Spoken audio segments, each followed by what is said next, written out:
All right. Welcome, Richard Cytowic, to the Exploring Health and Medicine podcast. Thank you. Nice to be here. So you've written this book, right, on the topic of, well, how screens affect our brains and our minds. Would you like to give us an introduction to the book and to you as well in your profession? Okay, I'm a professor of neurology at George Washington University. I'm also a neuropsychologist. One of my books is called The Neurological Side of Neuropsychology. So all my career, I've been interested in behavior and in intellect, how it develops in children and how it dissipates in adults with age.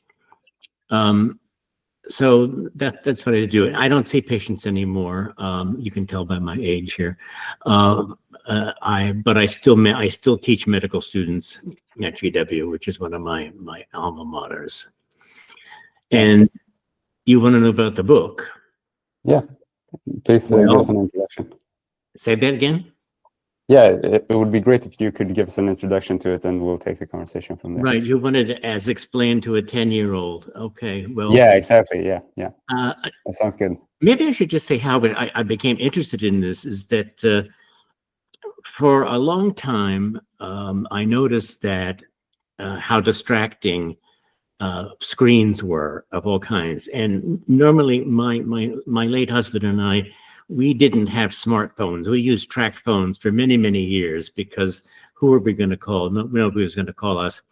And it was, we went to New York, which is a city set up on a grid, and we were trying to find a certain location, a restaurant, and we couldn't find it.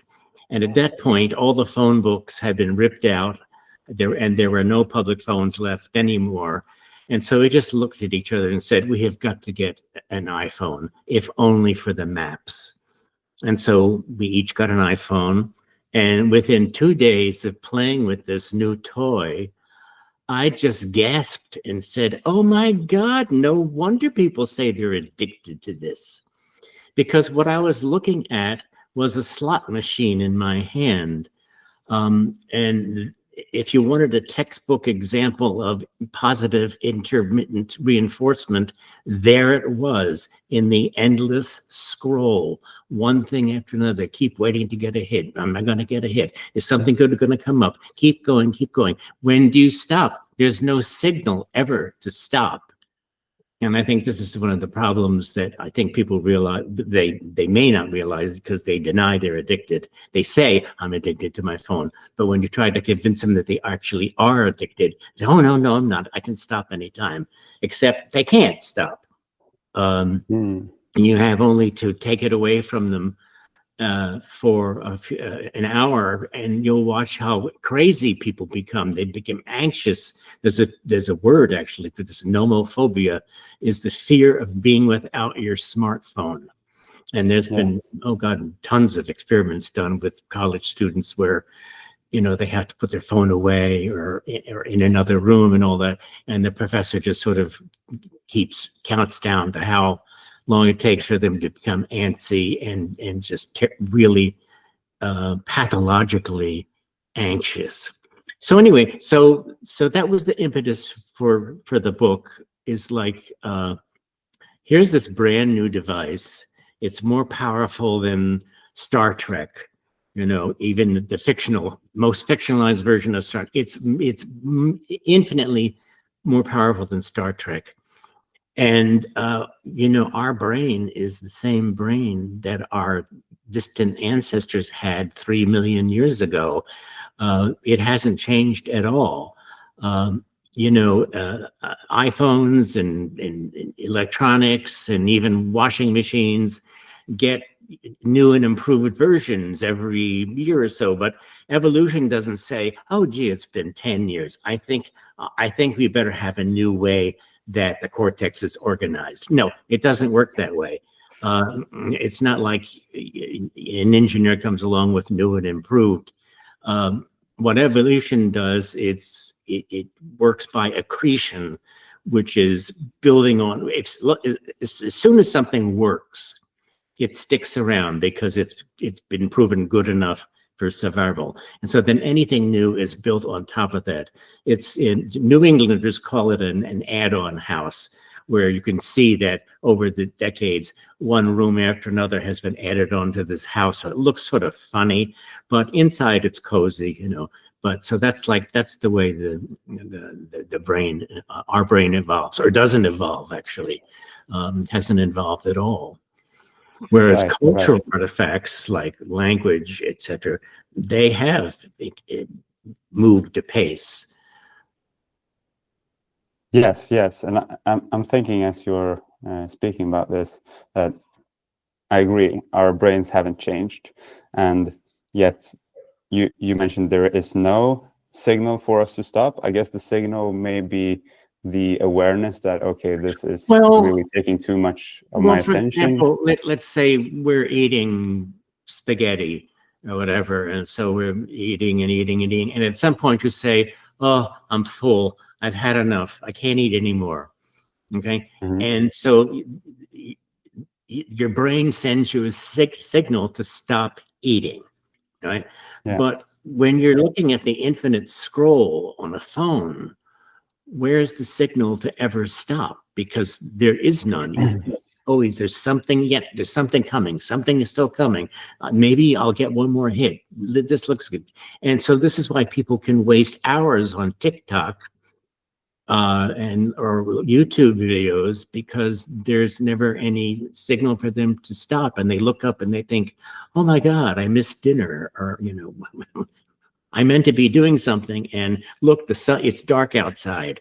So we're taken unawares by this very strong magnet in our hand. And what it's in a magnet for is our attention. Right. And so the biggest thing is that these screens, not just smartphone screens, but screens of every kind is that they affect our attention, and they make it hard to focus on anything. For you have only to, you know, be in an airport lounge or a doctor's waiting room where these big screens are playing, and they demand to be looked at. And trying not to look is a drain of energy. And so they're hugely distracting. And so, you know, if I'm in that kind of place, I have to take earplugs with me, because otherwise I can't think. With this, not just the visual noise, but there's also often sound that goes with it. And I think I find this very, very distracting. I agree. What would be your advice for someone who also sees this pattern in themselves, maybe, and wants to, well, get in control of their own screen exposure so that they can manage their attention? Well, the glib answer is read the book. But first of all, people have to realize that this is a problem, and many people don't realize or won't realize. Even parents whose kids, you know, are acting up, and I mean, one of the things you see in terms of socialization is that kids are on their phone all the time, and you call their name, they won't look up, they won't respond. If you're lucky, you'll get a grunt out of them, because they're so busy playing their games or doing whatever they're doing on their iPads. And you try to take it away from them, and what happens? You get a temper tantrum. They may have a meltdown. So, I mean, that's telling you that these devices have really negatively shaped the brains of young individuals in particular, all of us, but young people in particular. Yeah. But so you ask, what can people do? Well, that's a big question. Yeah. The first step is realizing that I have a problem. And then what are you willing to do? You say, well, you have to turn it off for, you know, a couple hours every day. Oh no, I can't. I need it on for my work. Or what if my child calls me from school? I mean, I grew up, we left in the morning for school. We came home at night. We went out to play. The rule was just be home before the street lights come on. We rode our bikes all over the place. Nobody worried about having to reach us 24/7. But these helicopter parents are so anxious that their precious darlings are without a phone access every minute, and this is actually it's a detriment. It's like putting a shackle around them and holding them back. Yeah, I agree. The Germans have a wonderful thing called Kitterfahrt, which are these outings, and the French have them called the Klassenfahrt, green classes. And they take very young students, some as young as 3 years old, and they go with their teachers into the country for the weekend. And the parents are told no phones are allowed, okay? And the parents are just told, we'll call you if we need to. Now, the parents are usually relieved to have a weekend all to themselves because they remember their own experiences as the kid. But older students, older kids help younger ones. You learn to ask for help. You learn self-reliance. You learn to play with natural materials, with sticks and stones and mud by the lake. They roast bratwursts around the fire at night, and they tell stories. And this is a very rewarding and vivifying kind of experience for them. And of course, we have nothing like it in this country. The idea that you would allow your child to go off in the woods with their teacher is like, oh no, you can't do that. So yeah, we even had near me here in Maryland. We even had foreign parents let their children walk to school, and the parents were arrested for letting their kids do this. And this is in the daylight. They were walking to school in the daylight. And Child Protection Services came in and said, oh, no, we have to have a safety plan. And it's like the parents were like, you're crazy. But here they were caught up in the US system that says no child should be independent. In Germany, you send a 3-year-old to the bakery to get a loaf of bread, and they learn how to do this interaction. And the baker, of course, becomes part of the interaction because, oh, my Junge, they're happy to see the kid and say, well, what do you want? Yeah, wie viel Brötchen? And, by German law, schools must educate their students to become independent citizens. So yes. We have nothing like that. Anyway, I've gotten off the track talking about education. I see, but I think it's an interesting topic, though, because I really want to know what you think about what factors of a culture are important in shaping healthy phone use. Let's focus on phone use. Let's take young parents with young children and all that. It's exhausting. Kids demand all your attention, all that, and you'll hear, you've got now iPads in potty trainers. You've got them hanging over bassinets. You've got them in the seat backs of the family automobile, and the parents say it's the only thing that works. It's the only thing that calms them down. Well, that may be, but you are inadvertently causing a much bigger problem by doing this. And what you're doing is, I call it a form of child abuse, really, because you are blocking the developing central division of a sapient being who's learning what the world is like. I mean, this is a reason that once children learn to crawl, they're on the move, so they put everything in their mouths. They're exploring, they're learning what the world is like, objects around them, doorways have right angles, etc. And if you put if you put a screen of mediated images in front of them, then unlike a parent or grandparent who's talking with the child, okay, playing peekaboo so big, you know, all the games that they played as kids, this character is speaking at the child, and there's no two-way interaction of body language. And so how is the child supposed to learn anything from a cartoon feature? And even if it's not a cartoon, there's a wonderful well, there's the Heldenhain gondola cat experiment where two littermates are taken as kittens, and one of them is put in a gondola contraption that allows it to see everything that the free-roaming kitten does. And at the end of it, the kitten in the gondola is just as blind as it was as a newborn. It hasn't learned a thing.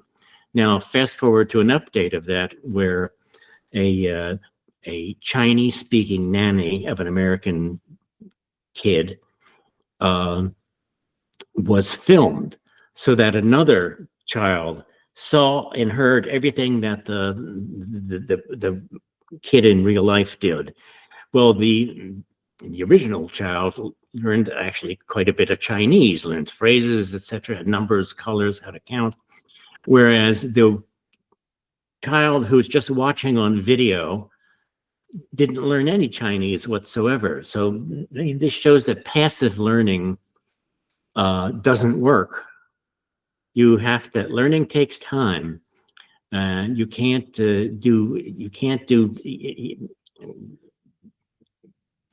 rapid embellishment, or what's the phrase that they use? Accelerated learning. Well, you can't accelerate learning. It takes time. Why? Because axons and synapses need to form, and you can't snap a finger and make that happen.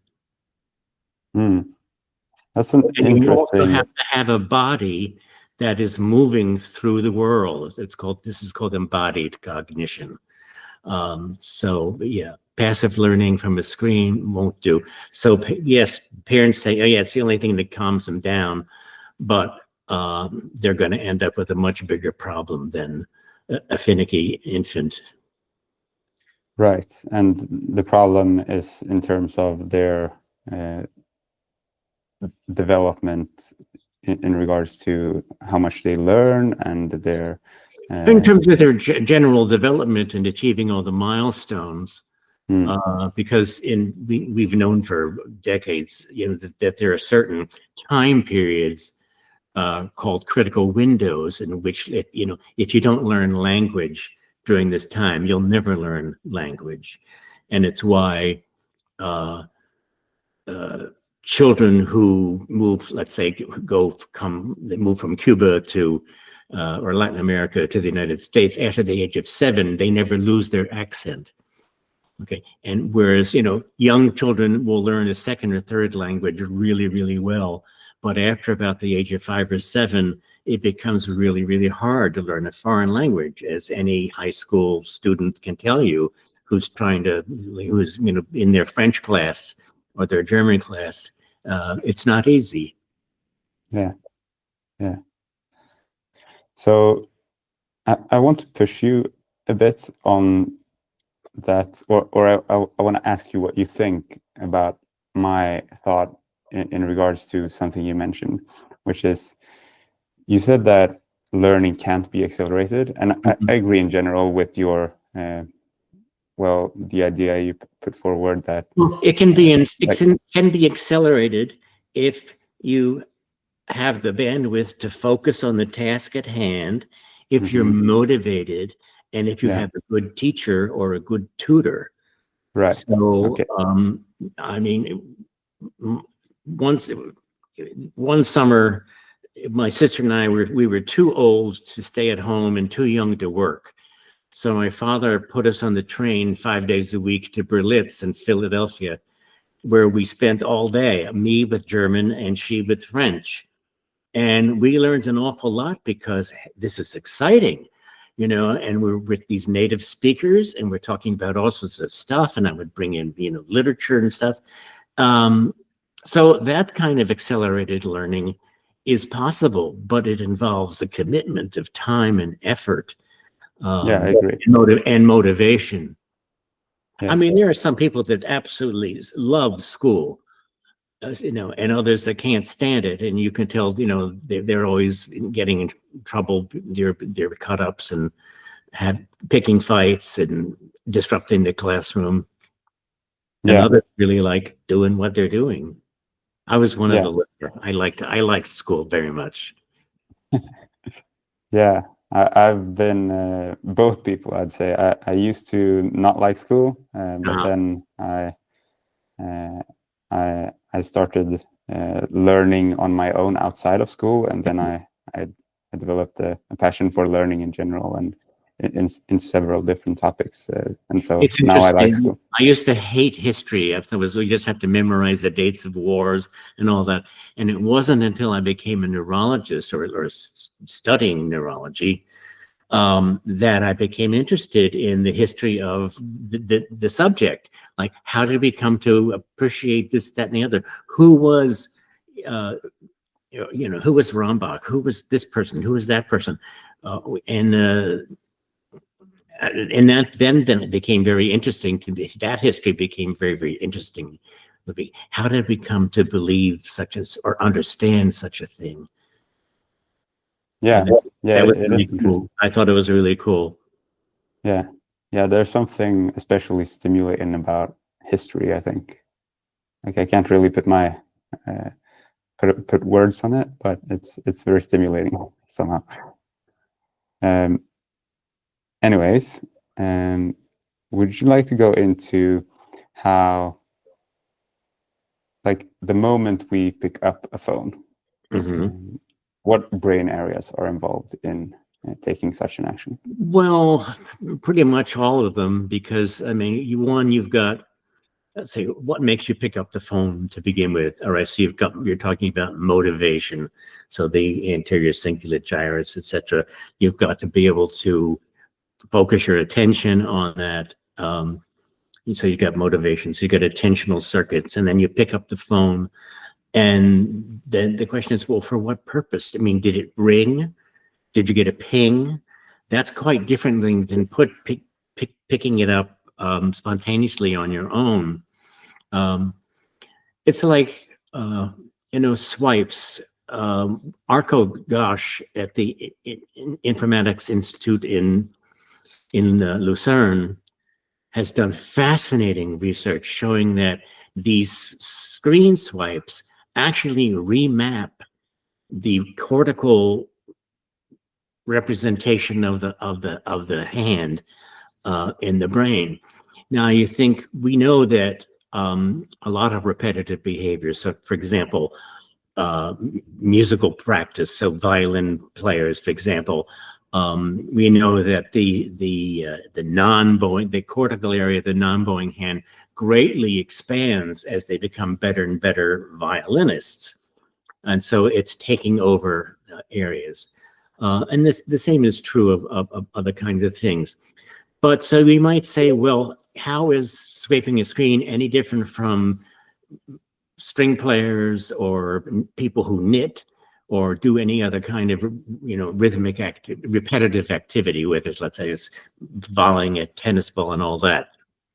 Well, the answer is that these people do it for restricted periods of time and in a very circumscribed way, whereas one swipe may look like another, but they could be totally different because we're doing them for different purposes. So the context matters. We're swiping for 1,000 different reasons, and so it's very hard to say that swipe X has caused this change over here in the brain. There's just too many variables for that. Yeah, I see. So I guess there would be like motor areas involved in the actual. You've got motor areas, you've got motivational areas, you've got memory, you've got vision, you've got hearing, the little feedback noise that the phone makes when you touch the screen, or a whoosh that you get, or a ping. So it's a multimodal kind of experience, and there's really, so you can't say, given an idealized pick up the phone, well, what would that even look like? You'd have to have so many constraints on it. It's a meaningless kind of exercise. Yeah, I agree. Other than like for making connections and facilitating learning, like as a pedagogical tool, like do you think that there's any actual addition of information in regards to, I'm thinking about a listener here who's trying to get control of their screen use. Do you think there is any value to even speaking about what happens in the brain? Like, will that help the person listening? Well, I think in any way? The main thing to say is that our attention spans have gone to hell. Everybody knows that. And how do they affect our socialization and focus? Well, you just have to look around. Look at a restaurant, and you'll see 4 people at a table, and they're all looking at their phones. Nobody's talking to each other. Same thing in a classroom. It even happens among my medical students. I walk in, and they're all like on their screens or their laptops. They're not talking with one another. They're not socializing. So the whole notion of social media is an oxymoron. There's nothing social about it.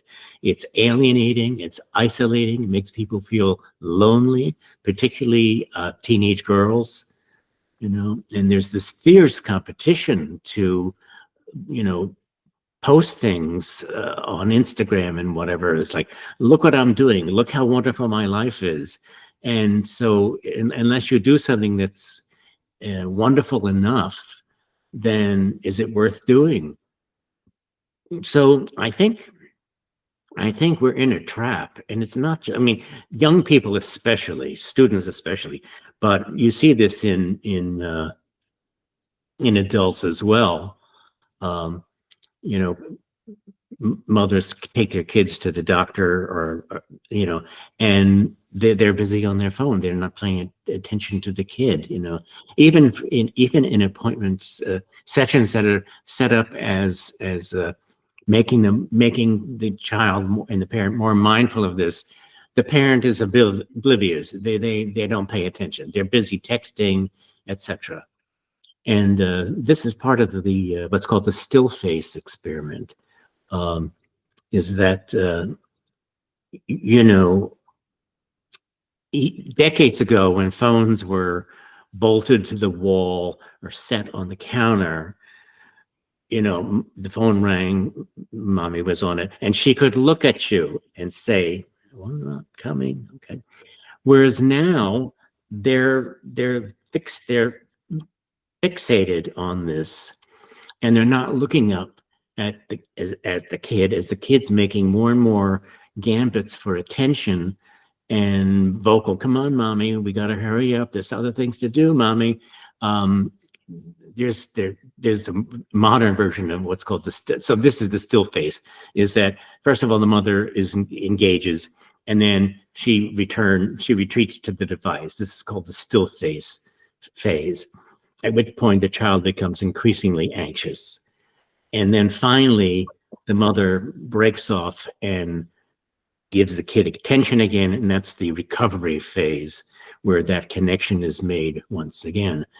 But so you see so many kids, they you can say they've given up. They can't get their parents' attention because the parents are too busy. And so the parents are modeling extremely bad behavior to the kids. Or they're giving up and saying, well, it's the only thing that keeps them quiet or occupied or whatever. So we're in this vicious cycle. Yeah. And I guess that awareness is the solution, like being aware of your awareness is step number one. is step number one. Yeah. What are the other steps in your mind? Well, the awareness that I have a problem, and so it's like, you know, why do I need this? And so you put it down, you know, for 10 minutes, and you start to feel anxious. Okay, why do I feel anxious? What am I missing out on here? Not much, really, but something has, you've conditioned yourself, just like Pavlov's dogs. You've conditioned yourself to be anxious without it. And so this is the, you see this in college students, the freshman college students who don't know how to make small talk, don't know how to interact with other peers there. And turning to the phone is it's like a security blanket. It relieves anxiety because you don't have to interact with another person because you don't know how to interact with another person. Maybe you never learned how to interact with another person. And then that exacerbates the problem as well, right? Exactly, right, yeah. Yeah. Okay, yes, so socialized isolation is a big problem, really. And you see it, if a phone rings, it freaks out younger people because they don't expect it to ring. What am I supposed to do? You want me to answer the phone? No, it's or doorbells do the same thing. Doorbells drive people crazy. It's like because they expect you to text and say we're outside. They're not used to these kinds of things that older people are. Yeah. And this has been written about many times. So yeah, we have really conditioned ourselves to be addicted to this security blanket in a very unhealthy way. Yeah.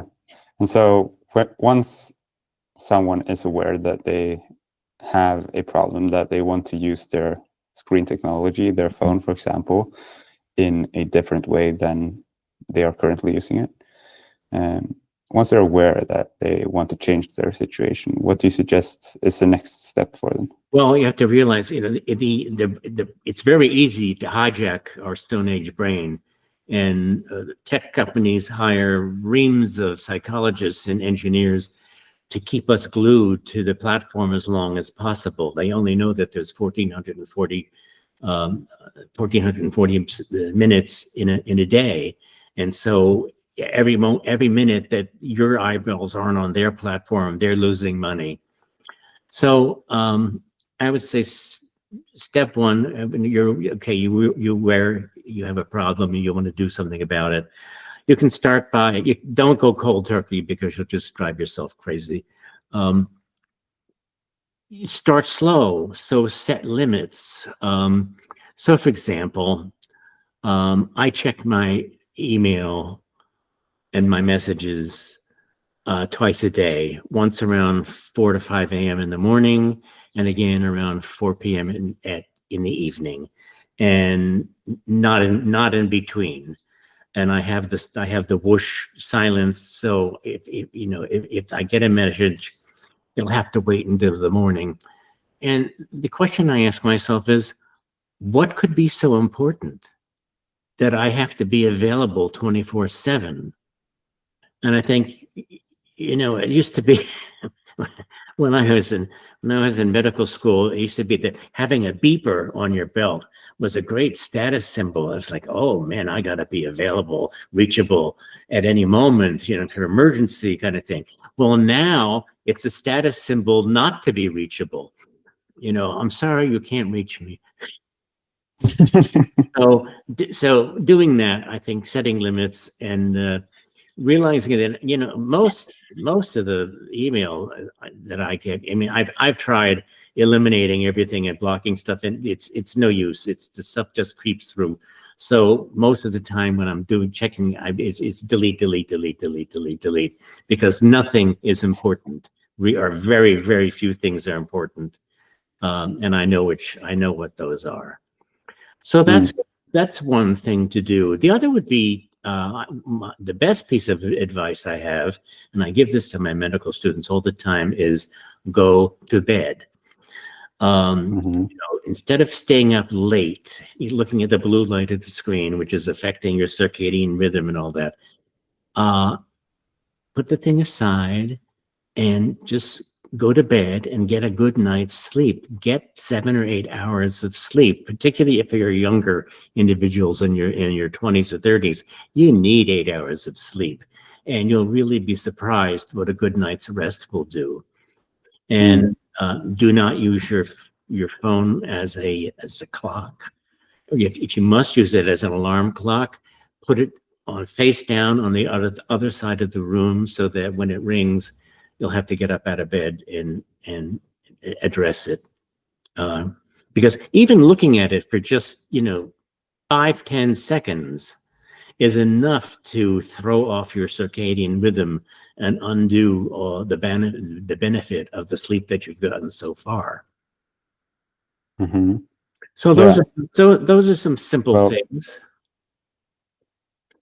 Yeah. And you can alert people. It's like a professor has office hours. Sprechstunde is to put in your little signature. Send from my iPhone. Say, I am unavailable between the hours of X and Y every day. Or if you wish to reach me, here are the hours you should do it. And so we have to basically, you're training people to know that you're not instantly available. Yes. So if I hear you correctly, it bothers a lot of people that you don't answer right away. I mean, that's the other telling thing, is that they get really irritated or worried or whatever. And it's like, what's all this level of anxiety that getting people so wrought?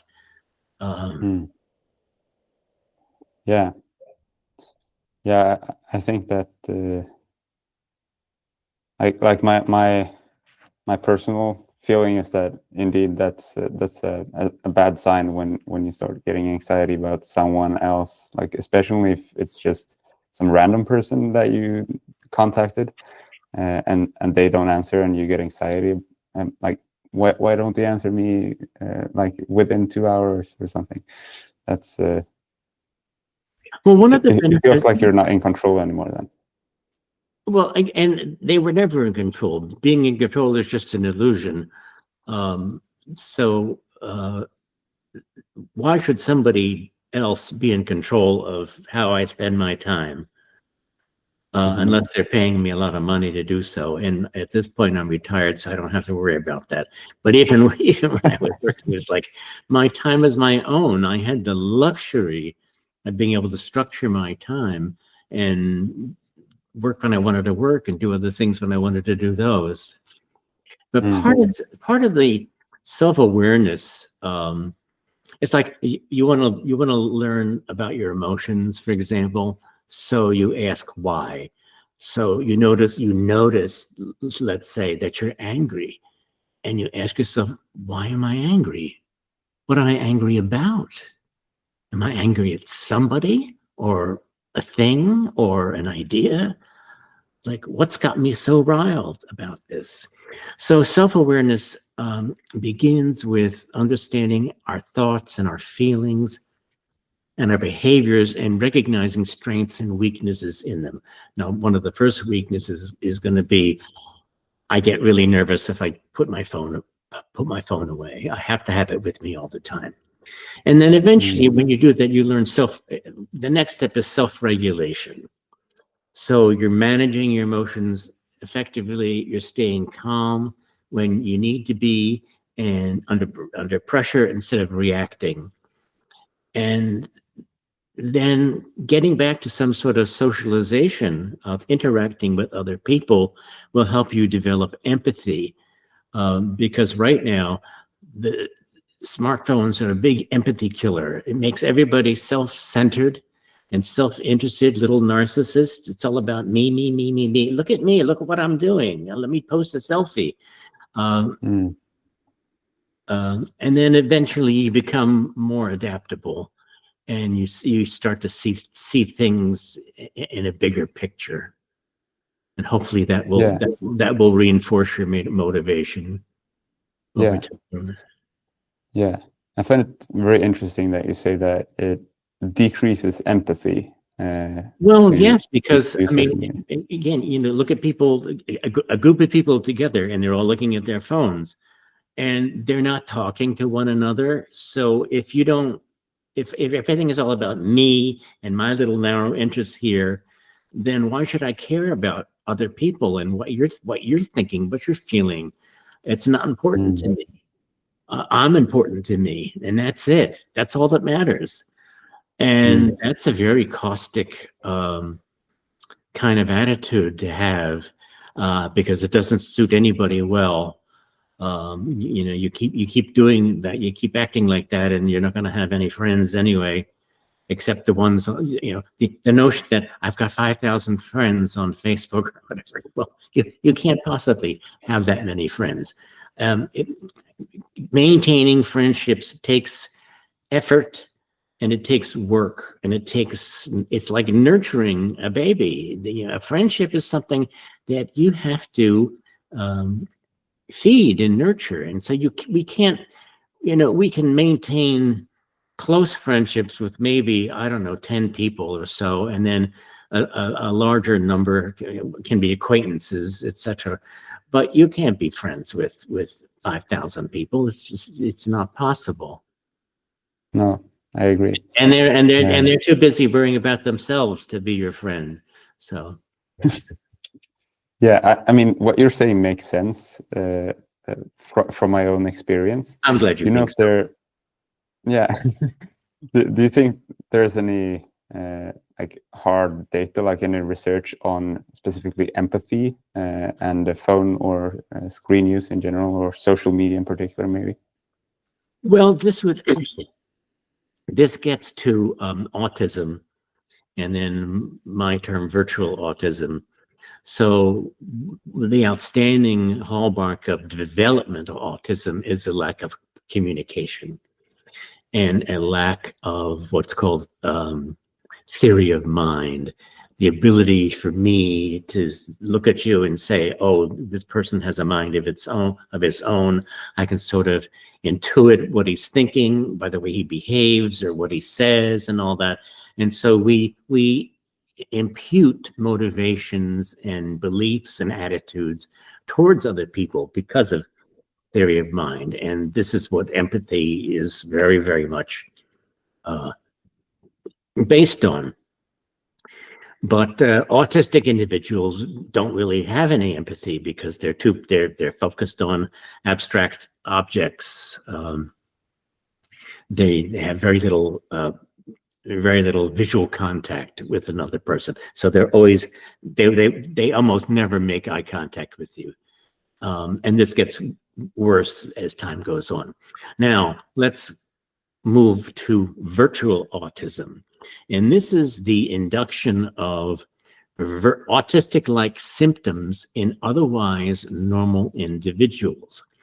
And you see this particularly in, again, young people, but it can happen in adults as well. Is that the greater the level of screen exposure and self-referential involvement with the screen, then you have a lack of eye contact. You have a lack of socialization, a reduction in verbal fluency or language whatsoever. I said earlier, Johnny, look at me. No, you get a grunt if you get anything at all, and they won't look up. I remember I was at with one of my nephew's friends and all that, and I'm watching this young kid, one of the kids, playing on his game thing, and the mother says, "Ian, say hello to Dr. Cytowic." I did. Yeah, I did. Wouldn't look at me. I did.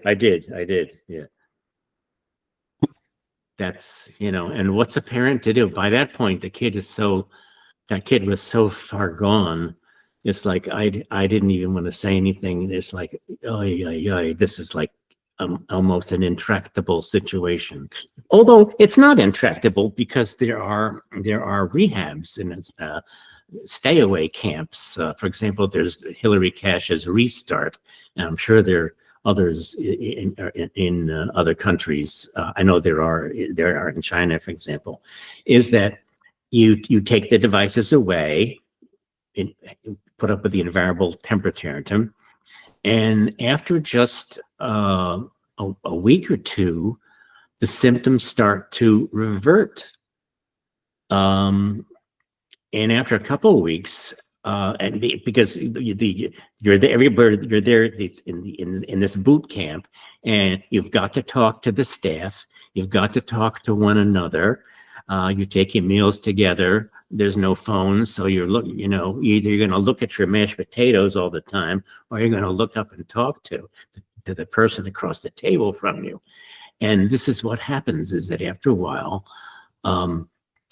these young adults who have basically had a failure to launch, they realize, like, oh my God, I was like a zombie. Like, what was I thinking? Like, they realize this tremendous, it's like flipping a switch. There's this tremendous change in their attitude, and they didn't realize how deeply sucked into this screen world they were. So again, and it's not just handheld screens and laptops and stuff like that. There's a section I call forced viewing, and we now see these outdoor advertisements and storefronts that sometimes they're 6 stories high, blinking lights, etc. What the outdoor advertising companies call these outdoor furniture. And so you'll walk along the street, and there's a kiosk that'll have a rotating series of ads that on like a 15-second loop, and all that, just fast enough that if you're walking 3 miles an hour on a busy city street, you'll go through the loop once, kind of thing. And so we are forced to look at these, and they're very, very bright. I've spoken to the engineers who make some of these things, particularly J.C. Decaux, who's been. They started their outdoor bus shelters in Lyon in the 50s, and the idea was you provide bus shelters for free in exchange for advertising. Well, now the advertising has become ubiquitous, and you can go down an airport concourse, and it's like Tom Cruise in Minority Report. These ads, they'll track your eyes, and they'll realize what language you speak, and they'll dish up an ad just for you as you're walking along. There's no escape. So driving is this has been shown that LED billboards along highways are much more particularly those that are changing their message in a loop. They're much more dangerous than static billboards. I mean, both are a distraction, but I mean, you're driving down the thing, there's a billboard. Okay, it's not. You see what it is. It hasn't changed. Okay, but the other one is so bright and it changes that you don't have enough time to brake or slow down before you have a collision. So the brightness and the movement are all features. There used to be in the New York River, the governor got rid of them. They were boats that would go up and down the river with these enormous LED built signs on them, advertising stuff. And finally, the governor, the mayor, got rid of them as a nuisance and distraction. Because not only were people on the water looking at this, but people driving alongside the river were, and it was a mess. Yeah. So regulation is an intervention on a broader level of the society. Do you think that there are other So regulation, interventions? but also education is that to educate people that and we now have driver's ed, driving regular mechanical automobiles, that you learn that you have so many car lengths before you can stop and all that. So what's the safe distance to maintain between a car? So, I mean, that's pretty old hat, but we need that kind of education that says, you may think this is just innocuous, but it's not. Here's what it's doing to your Stone Age brain. Your Stone Age brain is easily hijacked. It has an awful hard time coping with the sensory onslaught. We say, yes, but we're so flexible and adaptable. Look, we live in every climate on the planet. Well, yes, but that kind of adaptation, whether we're in the Gobi Desert or the South Pole, is different from these screen devices. They are qualitatively different in kind. Yeah. And I think once we can say, oh, I didn't know that. Really? How?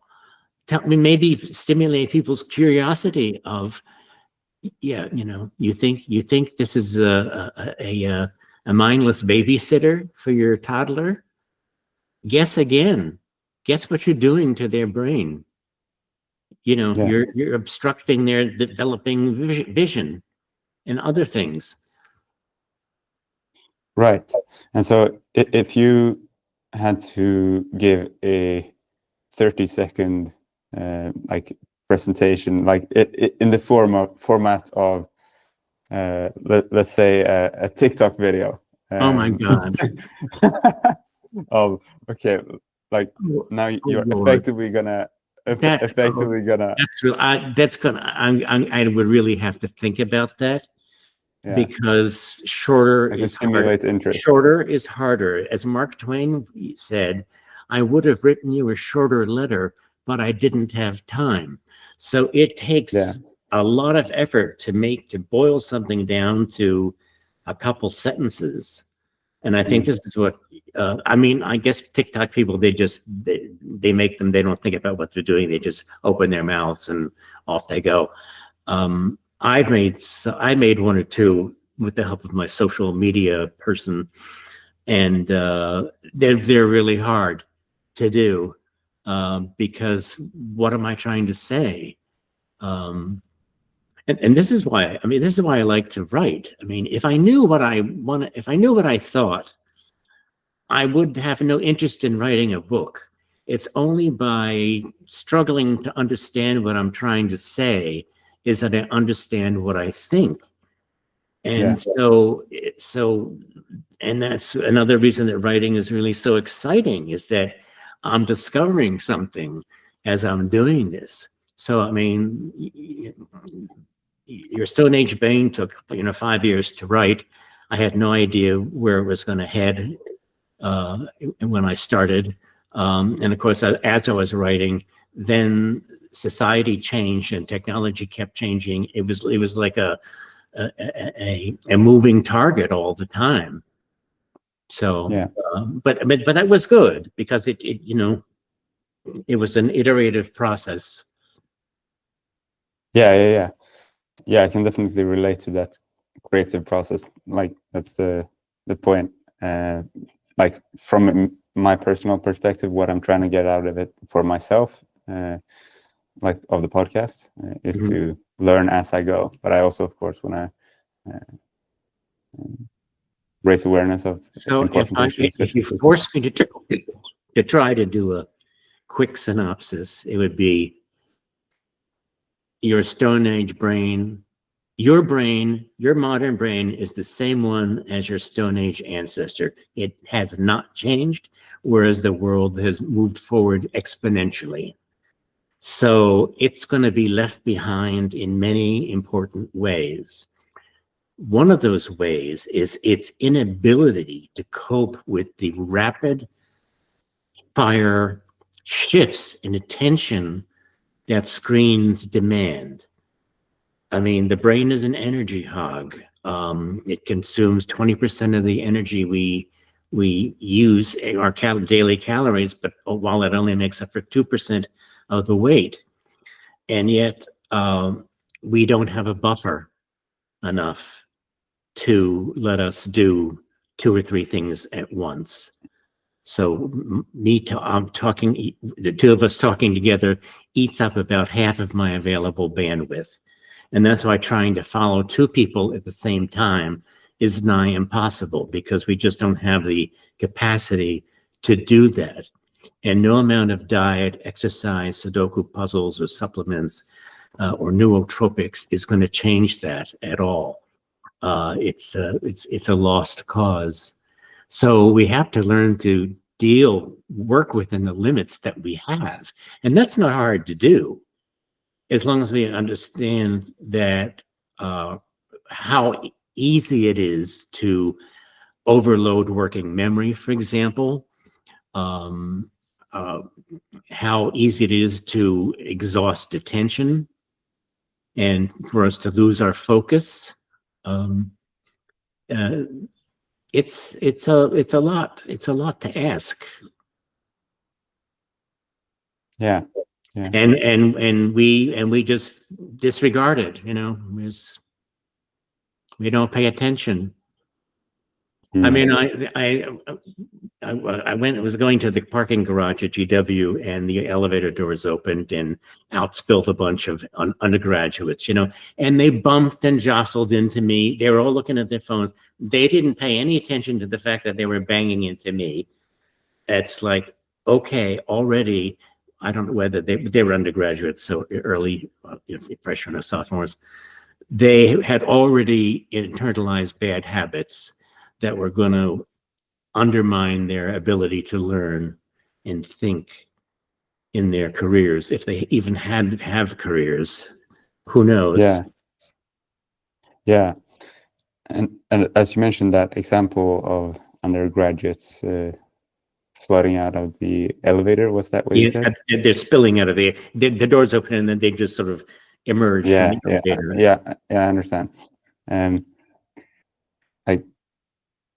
I don't think I've seen that extreme of a scenario here in Sweden in my lifetime, although a lot of people are glued to their phones. So I'm wondering, like, other than just watching other people engaging in a lot of phone use, for example, what other aspects of how a society is structured or the culture is structured are important for like increasing or decreasing the risk for this type of overuse of phones? A lot of it gets to a very fundamental, basic attitude that we have, is that all technology is an unalloyed good, and the latest technology can only be better than everything that's come before it. And so, sure, yes, giving iPads to every student is a wonderful idea. Boy, they're going to really learn so great at their own pace. And of course, none of that turns out to be true. Los Angeles school district tried this, and they wasted $1.3 billion because it just didn't work. And the company, Pearson, the company who was supposed to supply the content, it was just really horrible, and teachers agreed that it was unusable. And of course, then at least in schools around here in DC and Virginia and Maryland, there's a very well-known school in Fairfax, Virginia, hard to get into, and each school has each course has a technology expert that comes with it, that earns, of course, much more money than the teacher does, and their job is to get the teacher to use more and more technology in their lessons. And invariably, there's glitches, there's snafus, that it won't load, the system crashes. And you know what doesn't need any boot up time? Chalk and an eraser. And a teacher standing in front of you who can just talk. There's no technical problems with that. But educators have become so terrified of parents and I guess government bureaucracies to show that they're doing something, that they're just foisting all this technology on them. It's a kind of busy work, And by busy work, you mean they just keep on. There's no point to it. Yeah, you're just spinning your wheels. Yeah. And it's so hard to predict. I don't remember. You probably remember President Obama, and his education secretary said, "Well, kids need to learn how to code because it's going to be like one of the 3 basic R's: reading, writing, arithmetic, and coding, and they're going to need this for their future jobs, etc." Well, now, of course, you don't need to code. You can just ask AI to do it for you, and it does it much better. You can ask ChatGPT to code for you. So it wasn't, so there's no, you can't predict what you're gonna need. What you can predict is that people need to learn how to think. They need to learn how to connect the dots. They need to understand what a dot is. And people say, "Oh, we're Googleized into knowing factoids. I can just look it up on Google." Well, how do you know what to look up?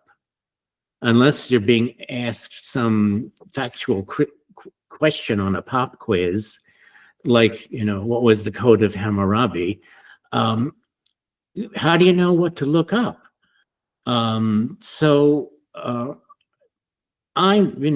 pretty well read, widely read, and I'm very curious about things. So I'll come across something and I'll think, "Oh, that's interesting." Like the word synesthesia, which I came across long ago, and then decades later, it became, one of the things that I'm known for. Okay, so you have an interesting fact comes up and you file it away in the back of your mind, and then later on something else comes up and you think, "Oh, this relates to that thing that I knew." And this is what all scientists will tell you, is that it's the odd fact that their mind is prepared to see an odd fact and realize, "Oh, this has got to do with the work that I'm working on in genetics or whatever it is." So those are having dots to connect. But if you don't know anything, if you haven't read any book, if you don't read books, and all you do is stare at your screen and watch TikTok videos, how are you going to have any dots to connect? And this is when people talk. We need to have connect the dots, critical thinking. Well, okay, what do they mean by critical thinking? Thinking about what? As far as I can see, most kids can't think at all. So, let alone whatever critically means. Yeah, I mean, I definitely can see how like distractions, like the endless scroll of a TikTok reel, like how that would compete for the mental capacities that and not just otherwise be used. Screen, but all sorts of shiny objects that we face every day. They're all distractions, and so it takes discipline to be able to focus on the task at hand. Now, and this is what meditation is all about: is to focus the mind. Westerners think it's really weird that one would train the mind. Like, well, what do they expect? That just happen all by itself? But I mean, I'm always amused that people say, "Oh, I want to learn how to meditate. I want to learn what my mind is like." That. Well, the first thing that they realize when they try to sit down and count the breath. You're supposed to count from 1, count to 10 and start over again. Well, they can't even get to 1 because they realize the mind is an endless torrent of ideas and thoughts and judgments and opinions, and it takes an awful lot to be able to stop that. And you do that only by training. It's funny. We have puzzles. Well, we have puzzles to train our wits, and but we don't. And it's in athletics to train our muscles and all that. But we really don't have anything to train our attention or our spirituality and our focus, our intent. So if you have intent, then you're going through life with a purpose. You know what you want, you know where you've been, you know what you're looking for. But if you're just looking at TikTok and chewing gum, then you have no intent whatsoever. You're just a feather in the wind. Yeah. So, I agree with what do you want to be? personally. Do you want to be a feather in the wind, or do you want to be somebody who can get things done? Right. I agree personally. I also think that, like, once you have that purpose and intent and are intentful with how you use technology, then they can be useful in facilitating thinking, for example, by using AI. I mean, these tools are absolutely incredible. As I said, it's better, it's more powerful than Star Trek in our hand. And it's a general purpose computer, and so we are the only limit into how we're going to use it. It's a question of our imagination. How are we going to use this device? What do I want to accomplish? What am I going to do? Am I having fun? I think science it's a puzzle and all that, but it's also fun. And so, writing this book was a lot of fun. So I enjoyed learning what I learned doing it. Yeah, I can see that. Yeah, and I can relate to that. Yeah. So I read in your book that background television in early childhood, background television sound correlates with delayed language acquisition. Do you want to comment on that? Yeah. Well, I mean, many people can't stand silence, which I advocate as a great restorative effect. But so they tend to have the TV on all the time, quote, for background noise. And so if you have a child developing language, you've got this competition of the real people who may or may not be trying to converse with it, and these TV characters who are not human talking. So you're getting conflicting sensory signals there, sensory input. So that's just well, and maybe that what children need is a linguistically competent adult talking to them in full sentences. Reading together is an excellent thing to do. Playing together, even if it's games like So Big and Patty Cake and all that.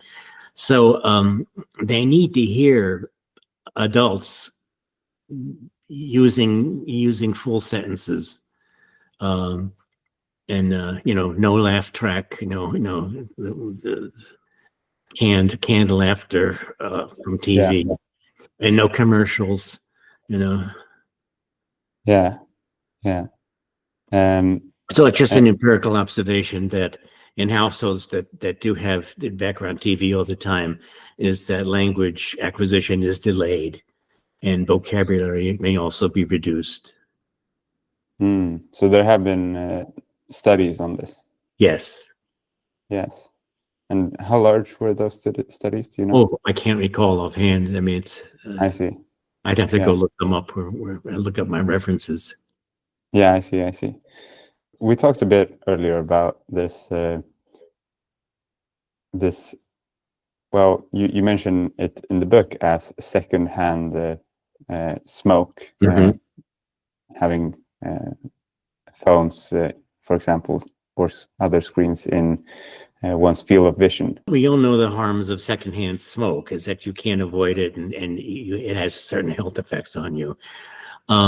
Screens act like secondhand smoke in the fact that, again, if you're in a classroom and somebody next to you or in the row or two in front of you has got their lids up and their screen is changing and flashing and all that, it's a distraction. You can't help but look at it. So if you're in the line of sight of somebody else's screen, then it's like you are unavoidably distracted by it. Yeah. Which is why I think I go back to the waiting room, the airport lounge example of these really big screens with, I don't know, the news or sports on and all that, and it's impossible to not look at them. It really takes a lot of effort to not look. Yeah. Because even the smallest flicker, change in contrast, is going to seize your attention because the brain is a big change detector. It reacts to anything outside, any change in ongoing conditions. And Yeah. so a screen that's always moving and flickering and changing is an endless stream of changing conditions. Yeah. And so do you think that screens should be banned in schools, like during class, for example? It's not for me to say. And I don't know how much, if they're not being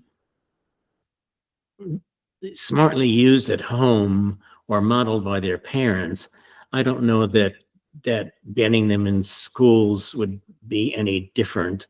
Although there is now a movement ahead to where students have to put their phones in a Faraday bag that locks at the beginning of school, and then they collect it at the end of school. And I suppose if parents need to reach a student, they'll call the principal's office, which is what they used to do decades ago. So far, evidence shows that kids actually like not having their phones with them all the time. Some of them, are annoyed that their parents are texting them several times a day, for example. Whereas the ability to just focus on the schoolwork in the classroom and each other is sometimes felt as a relief. So you mentioned earlier this concept of silence being an essential nutrient. Yeah. And do you think that it is specific to like the hearing, the hearing sensory modality, or? Of course, there's auditory silence, but there's also visual silence, a visual quiet. So, yeah, I think, we could use more silence in the world. I mean, we are surrounded by noise pollution and visual pollution. It's really difficult. I mean, even in national parks here, where you think, you'd be away from things, there's noises from construction sites and highways that carry through. So, our distant ancestors, grew up on the savannah or the forest or wherever in small groups of maybe 2-3 dozen and all that, and in circumstances where the environment didn't change very much except for the seasons and the stars overhead. So they went for long periods of time in which nothing really happened. And our modern life is anything but that. we are happening constantly. In fact, you'd have to go lock yourself in a room for nothing to happen. Yeah. Or learn to meditate, so where you can filter all that out. Yeah. Yeah. But I think, you know, the nervous system needs moments of quiet and rest and downtime. It doesn't need, it can't handle 24/7 stimulation all the time, you know, on high alert constantly.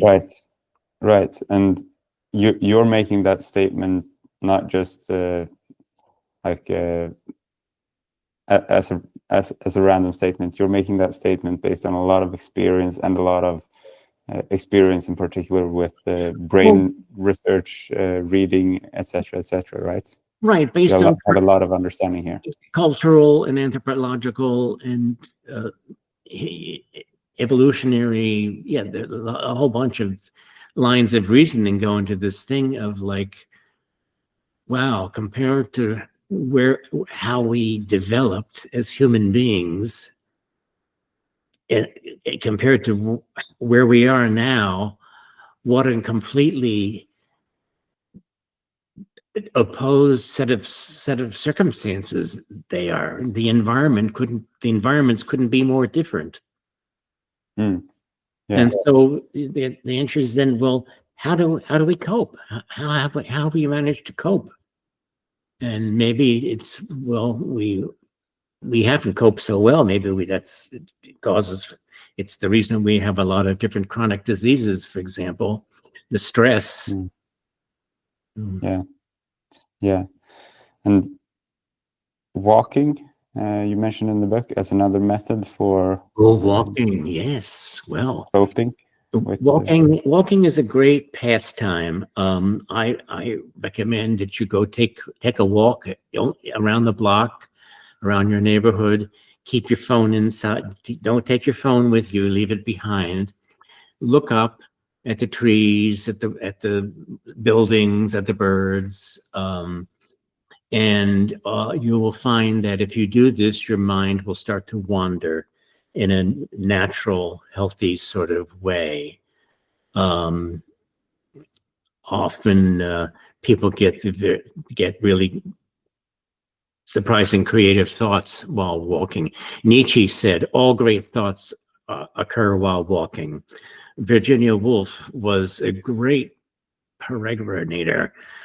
She took long walks in the countryside, and she said, you know, the idea of bubbles blowing out of a pipe came to mind, and that's what my thoughts of her stories are like. She says, what blew the bubbles? I had no idea, but there they were, these ideas for her stories. Mozart, the same thing.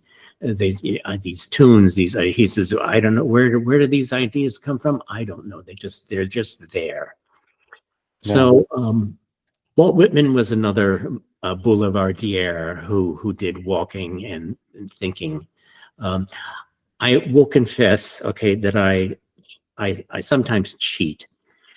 That if I go for a walk, I will take my phone with me, but keep it in my pocket, because as I'm walking, I'll have this great thought, and if I don't make a note of it, I'll forget it. So I can put the phone out and make a quick voice memo, you know, for 15 seconds. The same thing goes for when you're in the shower. You know, people often have great thoughts while they're in the shower. You're surrounded by the white noise of the water, and your thermal sensation is pretty homogeneous from the warm water and all that. And people will say that, yeah, I get my best thoughts in the shower. I actually wrote a column on this for Psychology Today. Why thinking in the shower is good for your imagination. But again, you are deafferented, so the hearing is not so much, the sensation is not so much. There's the vision, your visual field is pretty boring. I mean, you're looking at the tile. And so all these, you have a reduced amount of sensory input, and that will allow your brain to do its thing and be creative and have these thoughts.